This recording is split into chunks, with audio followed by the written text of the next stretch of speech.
People often ask me, what does preparatory mean? Preparatory to me means providing an excellent head start in education, moving children to a bright academic future. I want to make sure that all the students that come into our CP Preparatory School have the life skills that they need to go on to be successful. By the time your child finishes our program at the end of pre-K4, they finished a list of kindergarten objectives, and at the end of kindergarten, all of our students are reading at a first, second grade reading level, sometimes higher, depending upon the individual child. CP Prep School is a state-accredited early childhood program. We are a 4-star, which is the highest rating you can receive, and I'm quite proud of all my teachers for helping me achieve that in our program. Choose CP Preparatory School as your school of choice.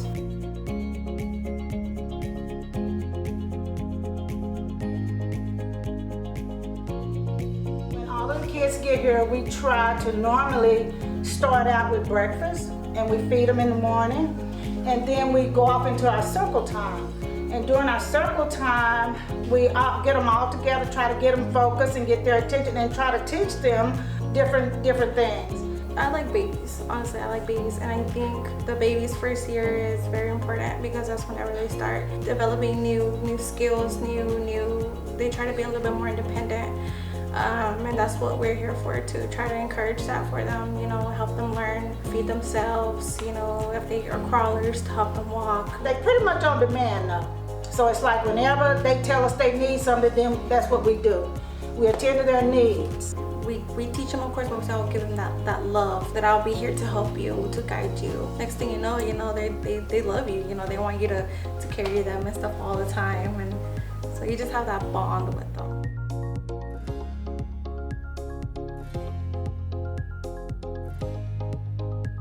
Everything is just very structured.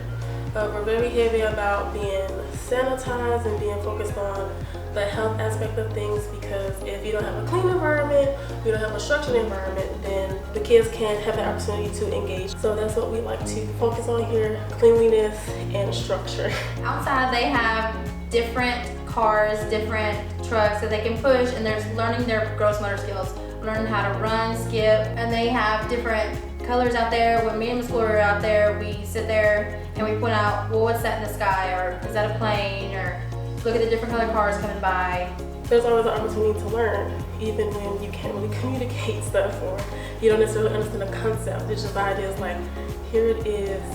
Even though you may not completely understand it, you get an idea of what your future will be. So not only are they being cared for, but they're also learning.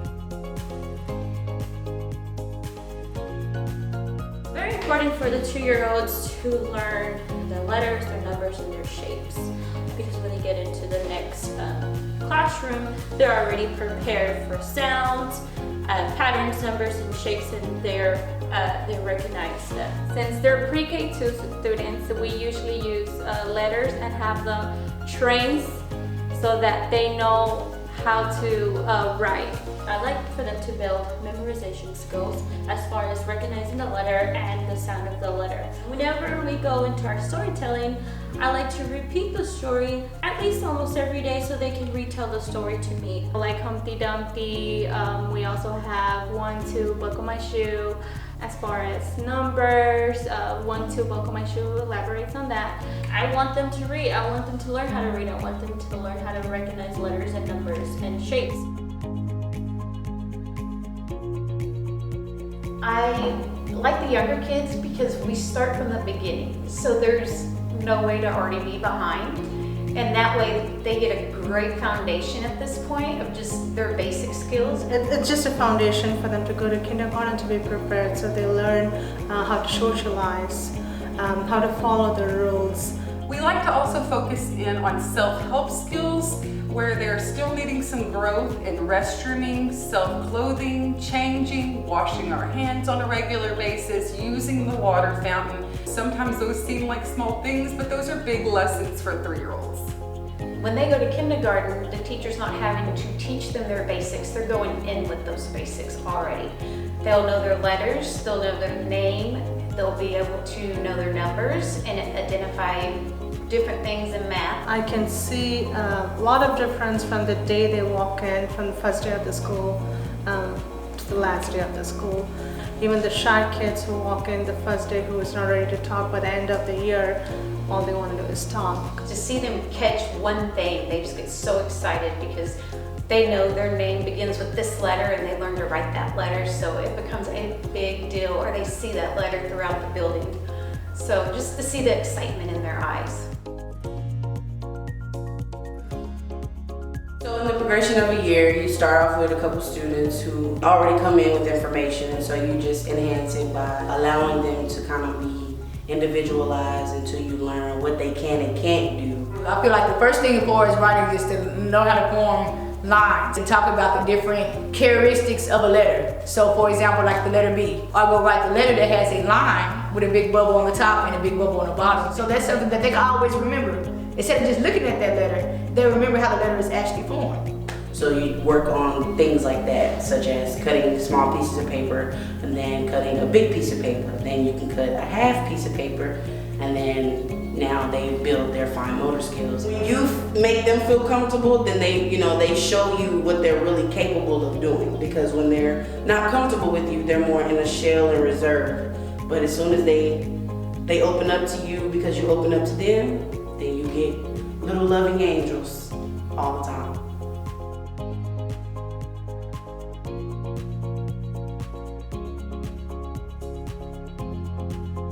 When I'm teaching these students, my kindergarten students, how to read, we start off with the basic short A blends and we move on all the way up through long vowel blends and sight words.